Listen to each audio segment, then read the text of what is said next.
Kyle Meredith with the Weekly Feed, and I'm sitting with Dallas Green of City and Color. Welcome back. You're the first artist I can ever say that to. Welcome back to the show. I'm proud to be the first welcome back. Number two.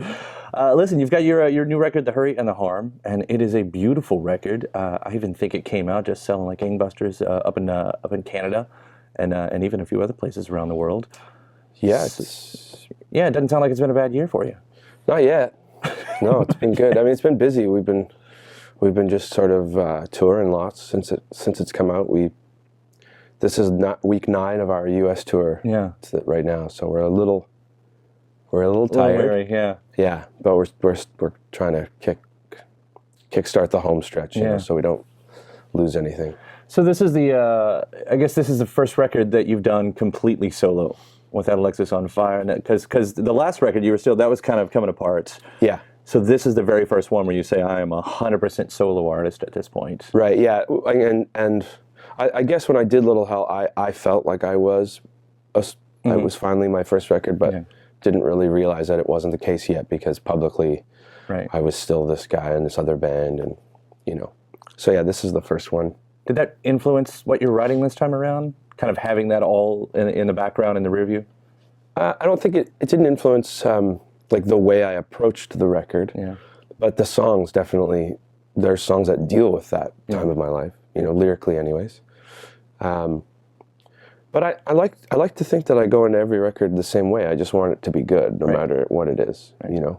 And I didn't go into this record thinking like I have to prove to everybody that I made the right decision. You know, I wanted to prove to myself that it was the right decision. I mean, you want good songs. Exactly. At the end of the day, yeah. So, but at this point, you say you're writing about it. Are you able to kind of put the past to bed, or is that even an issue that you need to put the past to bed? Because it didn't sound like it ended. This wasn't like one of the great breakup stories of all time. I mean, No, it was very. I mean, it wasn't amicable in the beginning, just because the guys wanted to continue, and they didn't want me to leave the band. So, but just the last few months and things like that, where it was becoming difficult to do both at the same time, and sort of like the emotional ups and downs I was going through with that decision, they lend themselves to a bunch of the songs on the record. But I wrote a lot of the songs in that time period, and then ended up recording them for this record. So I have put it all to bed since, but it's just the way I am. That's how I write. I write about things like that.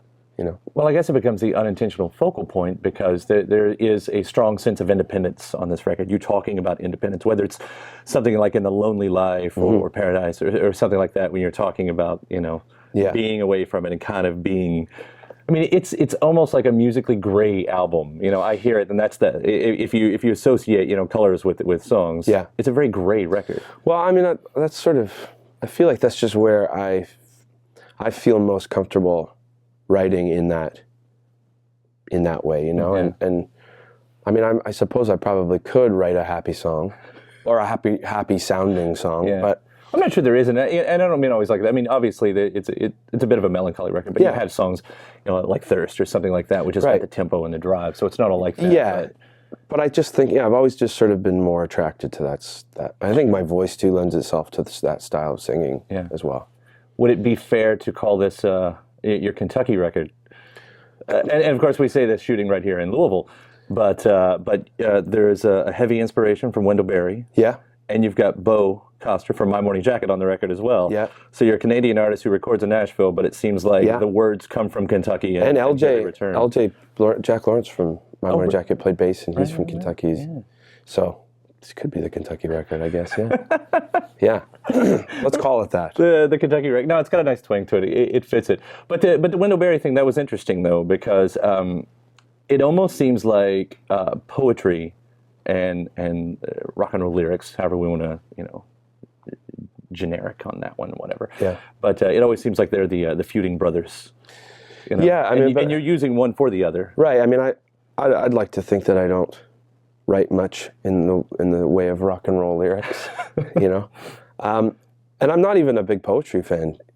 Also, so I'm sort of always just trying to find my own way to say or to express how I'm feeling. And I read that poem, "The Piece of Wild Things" by Wendell Berry, and it just it just really got me excited about writing. It got me excited about words and language again, and it felt like I had some sort of kinship with the idea of what I thought he was speaking about, or writing about, I guess. So. Yeah.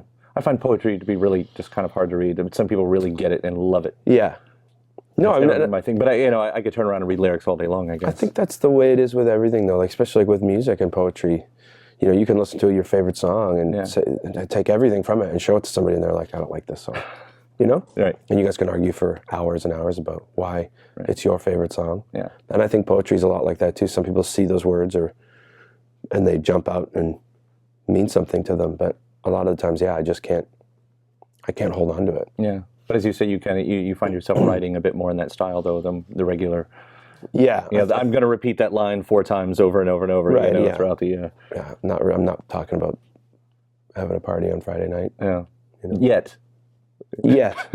Let's not rule out anything. That'll be my Friday night record. That's what we'll call that. I guess all that's interesting. So we take your early musical background, in kind of the hardcore scene, and we take this style of writing that doesn't lend itself to instant accessibility, in the way of just pandering out there.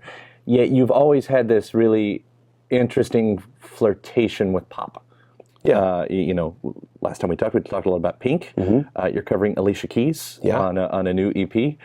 So how does that, is it the way you hear pop? What is your connection there? Because that doesn't instantly go together. Right. I mean, I like pop. I'm not interested in writing pop songs. Sure. It's just like I like black metal a lot, but I'm probably not going to put out a black metal record. I think I've always liked to, I've always liked to take the influences and put them into sort of like the grinder, the Dallas Green grinder, and make the song the way I want it to be. So, like my friend Dante and I were talking about this the other day. When I listen to a song like Two Coins off of the new record, when I listen to it and when I wrote that song, I'm thinking of what if Sade was a white kid from St. Catharines, Ontario playing acoustic guitar. That's what I hear when I listen to that song. And that's how it comes through. I don't think anyone else would take that when they listen to that song. But that's what I'm hearing. So when I sing, I'm not thinking of I'm thinking of Sade or Alicia Keys or Aretha Franklin, or that's what I'm doing. That's what I'm trying to, But I'm not going to write songs like Alicia Keys or Pink songs. Do you find yourself ever trying to mimic? Does it ever get to that point? Yeah. Well, you say you're thinking of Alicia Keys in your head, and is it, if you were to listen to that song now, it's like, that's me doing my Alicia Keys impression. Right, yeah. I mean, listen to the way I do the cover. I mean, I'm trying to sing, give it the same, I want to pay homage to it, but I want to do it the way, in my style, I guess. No, it's cool how it always comes together, though. I mean, it ends up being pretty music. That's the thing. I could sit there probably with a bunch of scientists, the pop scientists, and we could probably write some pop songs, but I'd rather just sort of take all the things that I like and turn it into City and Color.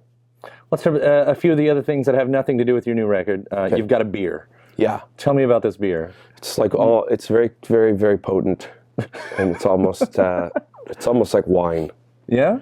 Yeah. How did you get? I mean, are you a big beer guy to begin with? I like beer. I mean, I'm not a crazy I don't have a blog reviewing beers or anything like that, but I like beer just as much as the next guy. Yeah.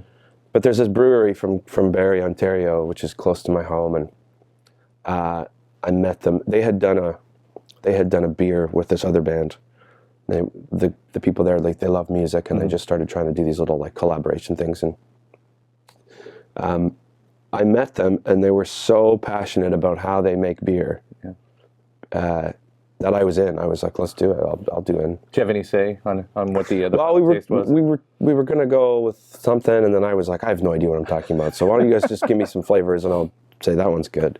So they made it's like a maple wheat ale. Yeah. So it's almost like maple syrup, Canadian. Yeah, I see it. Yeah, got to do that. It's very strong.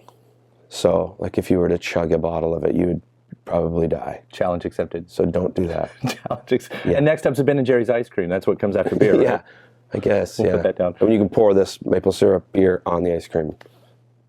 Yeah, I'm game. What do you want to do after this? Yeah. What's this other thing I heard? Grand Theft Auto? completely inspired by City and Color, the new one. I saw that the other day. I mean, I've never played those video games. Yeah. I'm not a big video game Right. guy. I'm horrible at them. I've seen the commercial. I'm with you. I mean, I've seen the commercial. Yeah. But you know what it is? I mean, that we know one's what the it one is. that you're just running and killing people. You're just running and killing people. I'm glad There's that's prostitution. There's a bit of a Scarface type of thing, and he says he was listening to City and Colors. I mean, again, you listen to yours and you think this is nice. This is, it's pretty interesting. but here in this second career, you're still inciting some sort of anger. So what guy was it too? Is he like a killer guy? The character? I don't know. Is he the guy? No, I think it's the creator of the game was listening to you while he was creating this new thing. So I'm glad to be of service. So there you go. Yeah, that's great.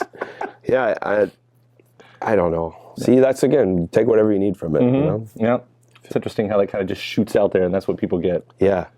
So it's a weird one. That might be the weirdest one. Yeah, you can run with that one. I mean, if you can capitalize on it, because they have the radio stations in the cars in that game, so you can get on the soundtrack. Yeah, but then there would be like a weird, they wouldn't want to. Nobody would want to kill anybody if they heard this song. Or maybe it's a cruising thing. Maybe you're the peacemaker. Yeah, cruising to your next kill. Yeah, you put on City and Color. That's nice. Yeah. Dallas, it has been fun to catch up with you again. You too, man. Thanks for having me. Thanks for stopping by.